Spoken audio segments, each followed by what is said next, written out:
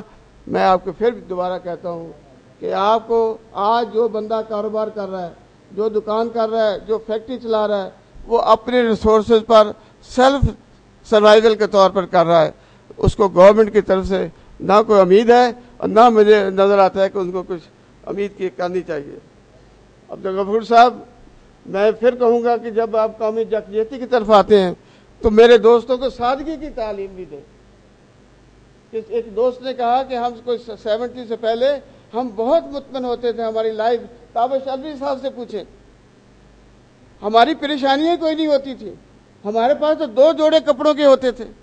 جوتا ہم اس وقت خریدتے تھے جب وہ ٹوٹ جاتا تھا. آج اگر آپ نے اپنی ضرورتیں بڑھا لی ہیں, پریشانیاں ہو گئی ہیں, اور دہشت گردی اور سارا فساد مچا ہوا ہے افراتفری کا, تو یہ ہمارا خود ساختہ بھی ہے. ہندو اگر گوشت نہیں کھاتا, دال کھاتا ہے, کیا وہ ہم سے کم وہ ذہین ہے؟ وہ ہم سے بھی زیادہ ذہین ہے. جب سے یہ کڑھائی کلچر آیا ہے, انہوں نے آپ لوگوں کی نیندیں جو ہیں وہ بے سکونی میں تبدیل کر دی ہیں. میں ان خیالات کے ساتھ, میرے پاس بہت کچھ ہوتا ہے, میں بڑے درد سے بات کرتا ہوں. میں اس وقت بھی ایک اخوت تنظیم ہے, اس وقت میں نے کہا تھا کہ جہاں عبدالقدیر خان ہے تو ہمیں محمد یونس کی ضرورت ہے. تو میری کاوش تھی, اس کاوش میں مجھے کامیابی ہوئی ہے. ایک ڈاکٹر امجد ثاقب, وہ ہے تو CSS, ایک اخوت تنظیم چلا رہے ہیں. میں اس کو آپ کے بہاولپور میں لے آیا ہوں. اب میں میلے والی گلی اور وہاں دربار والی مسجد کے اندر اس کا دفتر ہے. ہر وہ بہاولپور شہری جو اپنے پاؤں پر کھڑا ہونا چاہتا ہے, ہم اس کو 10, 20, 30 ہزار تک ہیلپ کرتے ہیں, جو بلا سود ہے. اگر کوئی میرا ساتھی, میرا بھائی یہ چاہتا ہے کہ میں فروٹ کی ریڑھی لگانی ہے, ہم اس کو کہتے ہیں کہ 10,000 روپیہ لے لو, 5,000 کی ریڑھی لے لو اور 5,000 کا فروٹ لگا لو, تم شام کو 300 سے 400 روپیہ کما لو گے. ہمیں صرف 1,000 روپیہ جو ہے وہ مہینے بعد المیزان بینک میں جمع کرا دیں. اس تنظیم نے اس ملک میں 26 شہروں میں سینٹر کھولے ہوئے ہیں, اور انہوں نے کوئی 1 ارب روپیہ اب تک تقسیم کیا ہے. 60,000 فیملی کو ان کے گھروں میں ان کے پاؤں پر کھڑا کیا ہے. میری ان دوستوں سے, ان طالب علموں سے جو چاہتے ہیں کہ وہ اپنے پاؤں پہ کھڑے ہوں, میں 30,000 کی ہیلپ, ان کو لیپ ٹاپ دے دوں, کیونکہ لیپ ٹاپ جس کے گلے میں نہیں ہے وہ کامیاب نہیں ہوگا. لیپ ٹاپ گلے میں ڈالیں, اس میں آج دنیا کی ہر انفارمیشن موجود ہے, اسی پر ٹائم دیں, اپنا ٹائم ضائع نہ کریں, اپنے ٹائم کو پروڈکٹیو بنائیں, نان پروڈکٹیو ایکٹیویٹیز سے پرہیز کریں. آپ نے پاکستان کو لے کے آگے چلنا ہے, ہم نے آپ کو پاکستان ہینڈ اوور کر دیا ہے.